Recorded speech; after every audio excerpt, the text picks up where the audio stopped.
सक्षमच्या हत्येविरोधात आचलचे वडील गजानन मामिडवार आणि तिचे दोन्ही भाऊ आणि काही त्यांच्या मित्रांवर गुन्हा दाखल झाला। त्यानंतर पोलिसांनी लगेचच आरोपींना अटक केली। रात्रीतून आचलच्या मामाच्या घरून आचल आणि तिच्या घरच्यांना पोलीस स्टेशनमध्ये आणण्यात आलं। सक्षम सोबत नेमकं काय झालं हे अजून आचलला माहिती नव्हतं, पण जेव्हा तिने दुसऱ्या दिवशी सकाळी पोलीस स्टेशनमध्ये सक्षमचा फोटो पाहिला तेव्हा तिला समजलं की तो या जगात नाही। तो क्षण कल्पना करा ज्याच्यासोबत तुम्हाला आयुष्य घालायचं होतं, ज्याच्यासाठी तुम्ही सर्व काही सोडायला तयार होतात, तो आता या जगामध्ये नाही।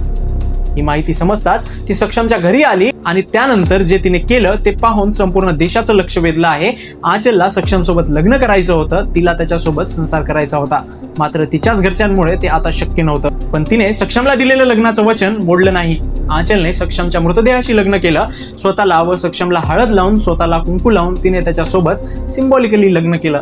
त्यानंतर ती माध्यमांशी बोलताना म्हणाली, माझ्या घरचे जिंकूनही हारले आणि त्यांना हारूनही जिंकला। या शब्दांमध्ये किती वेदना होती, किती प्रेम होतं ते शब्दात व्यक्त करणं अशक्यच आहे।